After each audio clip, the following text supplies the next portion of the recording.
22 अक्टूबर 1947 हिंदुस्तान के लिए आम दिनों की तरह एक आम दिन था, लेकिन कश्मीर की तारीख का शायद ये सबसे खतरनाक दिन साबित होने वाला था। पाकिस्तान की पश्तून ट्राइब और फौज कश्मीर के बारामूला डिस्ट्रिक्ट में घुस आती है। मासूम लोगों का कत्ल, लूटमार और कई महिलाओं का बलात्कार, ये सब एक ही दिन में होता है। कहते हैं कि बारामूला की पॉपुलेशन इस अटैक से पहले 14,000 थी, जो इस अटैक के बाद सिर्फ 1,000 तक पहुंचती है। आप समझ सकते हो, एक ही दिन में पूरा शहर तबाह होता है। लेकिन ये तो सिर्फ शुरुआत थी। सोचो, अगर पाकिस्तान के ये करतूत थे तो क्या कश्मीर सच में पाकिस्तान के साथ जुड़ने के लिए तैयार था? शायद नहीं।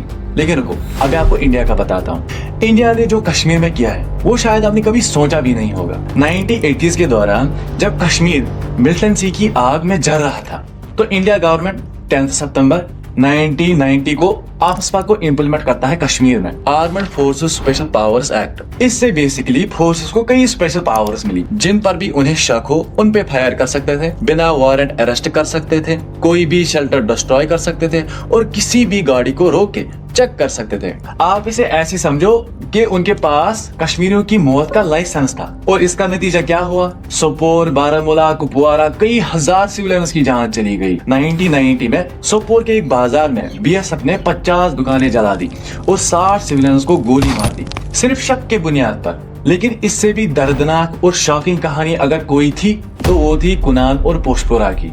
1991 में इंडियन आर्मी और बीएसएफ कुपवारा के 2 छोटे गांवों में घरों में घुसकर मर्दों को पीटते हैं। जो महिलाएं अंदर थी उनके साथ बलात्कार किया जाता है। 33 women were gang raped by Indian army. ये बात अब याद रखना। मतलब एक ही रात में पूरा गांव तबाह होता है।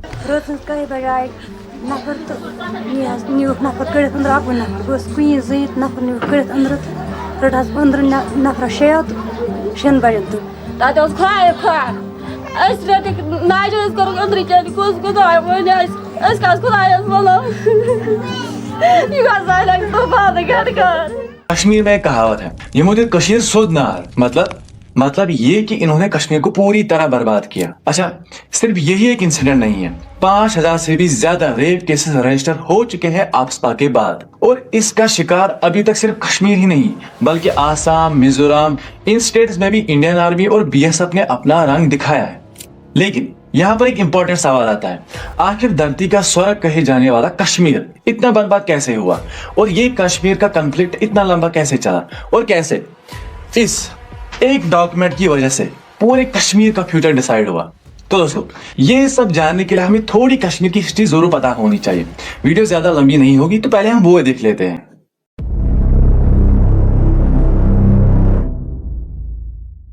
कश्मीर, ये नाम सुनते ही आपके दिमाग में, आपके ख्यालों में सबसे पहले क्या आता है?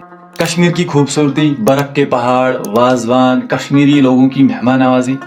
लेकिन आपने कभी ये सोचा है कि जो कश्मीर इन सारी हालातों से आज गुजरा है, वो कभी एक अलग ही दुनिया हुआ करती थी। 630 AD में Chinese traveller Hiuen Tsang Kashmir visit पे आते हैं और वो कश्मीर को किस नाम से पुकारते हैं? काशी मीलो, मतलब एक ऐसी जगह जो दिल को जीत लेती है। कई हिंदू राजाओं ने यहाँ पे रूल किया।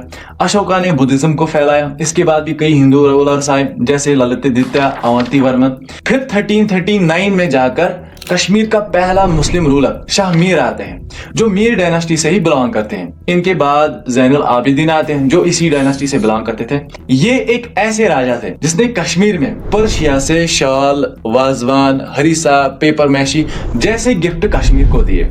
मतलब ये था वो कश्मीर जो दुनिया के लिए एक मिसाल थी। लेकिन ये खूबसूरत कहानी ज्यादा देर तक नहीं चलने वाली थी। 1845 में फर्स्ट एंग्लो सिख वार होती है, जिसके बाद ब्रिटिशर्स 75 लाख में, जो इन्फ्लेशन के अकॉर्डिंग आज के होंगे 807 करोड़, इस अमाउंट में गुलाब सिंह को बेच दिया। मतलब यहाँ पर कश्मीरियों के साथ धोखा हुआ। अब गुलाब सिंह का ये डोगरा रूल 1846 से लेकर 1947 तक चलता है। और इसी दौर में, इसी टाइम में कश्मीर के राजा बनते हैं राजा हरि सिंह, एक ऐसा राजा जिसने खुद अपने हाथों से कश्मीर की बर्बादी को लिखना शुरू किया।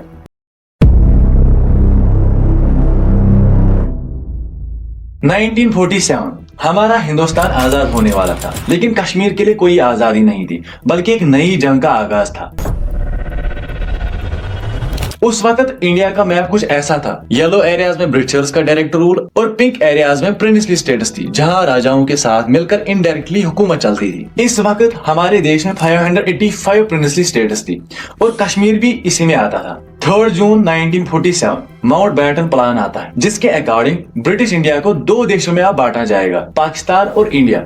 और जो ये प्रिंसली स्टेट्स थी, इनको ऑफर दिया जाता है या तो आप पाकिस्तान के साथ जुड़ो या इंडिया के साथ, या थर्ड ऑप्शन कि आप इंडिपेंडेंट रह सकते हो। अब इंडिया की सारी स्टेट ने तो फैसला सुनाया था, कुछ पाकिस्तान के साथ और कुछ इंडिया के साथ, लेकिन सिर्फ एक कश्मीर ही था जो बीच में फंसा हुआ था। राजा हरी सिंह एक हिंदू रूलर, जिसकी 70% पॉपुलेशन मुस्लिम्स की थी, ना तो इंडिया चुनता है और ना ही पाकिस्तान, बल्कि वो इंडिपेंडेंट रहना चाहते थे। अब ऐसा क्यों? ऐसा इसलिए कि उन्हें अपनी गद्दी से बहुत ज्यादा प्यार था और उन्होंने टाइम टू टाइम अपने लोगों के साथ बहुत ज्यादा भेदभाव किया था। 1927 का स्टेट सब्जेक्ट लॉ आप देख लो, जिसमें हिंदुओं को गवर्नमेंट जॉब्स में ज्यादा प्रायोरिटी दी जाती थी एज कम्पेयर टू मुस्लिम्स। और इस नाइंसाफी के खिलाफ अब प्रोटेस्ट शुरू होते हैं। और फिर 1931 में ये प्रोटेस्ट, ये आवाज एक नाम से गूंजी। शेख अब्दुल्ला, 6 फीट का ये आदमी राजा के खिलाफ खड़ा होता है और फिर यही शेख अब्दुल्ला आगे जाकर नेशनल कॉन्फ्रेंस बनाते हैं और डेमोक्रेसी की मांग करते हैं। लेकिन राजा हरी सिंह के फैसले ने सब कुछ बदल दिया, एक ऐसा फैसला जिसने कश्मीर को जंग में धकेल दिया।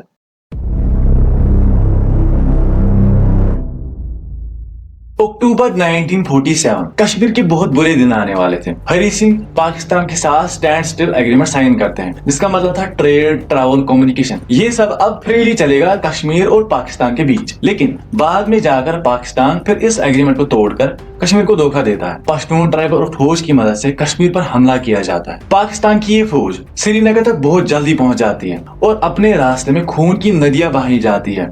क्या हिंदू क्या मुस्लिम, किसी को भी नहीं छोड़ा जाता। डर की हालत से हरी सिंह की हालत बहुत खराब हो चुकी थी। एवं मैंने तो ये भी पढ़ा है, हरी सिंह ने अपने किसी बंदे से कहा था कि ये मेरी पिस्तौल लो और सुबह तक मेरे दिमाग में मुझे गोली मार देना। लेकिन इसी मजबूरी में फिर वो इंडिया की तरफ अपना हाथ बढ़ाते हैं मदद के लिए। लेकिन इंडिया का क्या कहता है कि आप पहले इंस्ट्रूमेंट ऑफ एक्सेशन साइन करो, तभी हम आपकी मदद कर सकते हैं। और फिर फाइनली जाकर 26 अक्टूबर 1947 में इंस्ट्रूमेंट ऑफ एक्सेशन साइन होता है by Hari Singh and Kashmir became an integral part of India. लेकिन पाकिस्तान पीछे नहीं हटा, क्योंकि जंग तो ऑलरेडी छिड़ चुकी थी। अब इंडिया 1948 में यूएन के पास चला जाता है। इस सारी सिचुएशन को देखने के बाद, समझने के बाद यूएन एक रेजोल्यूशन निकालता है, जिसमें क्या था कि पाकिस्तान अपनी फोर्सेस कश्मीर से बाहर निकालेगा, फिर इंडिया भी ऐसा ही करेगा और फिर जाकर प्लेबसाइड की मदद से कश्मीर की जनता खुद अपना फ्यूचर डिसाइड करेगी।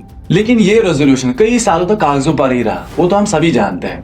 इसके बाद शेख अब्दुल्ला कश्मीर के पीएम बने। लेकिन कश्मीर का दर्द यही खत्म नहीं हुआ था। आज भी कश्मीर को एक टेररिस्ट हब की तरह दिखाया जाता है।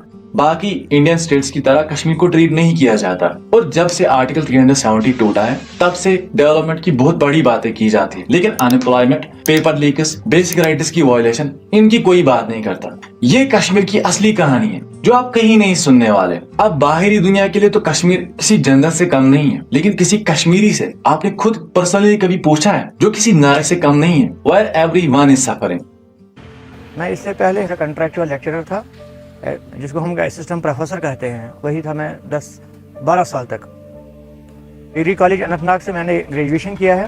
पीजी मैंने कश्मीर यूनिवर्सिटी और इग्नू यूनिवर्सिटी 2 पीजी मैंने की है।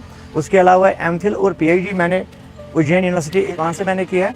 उसके बाद बीएड कर चुका हूँ मैंने पीएचडी पॉलिटिकल साइंस से किया है और जिसका स्पेशलाइजेशन इंटरनेशनल रिलेशंस है।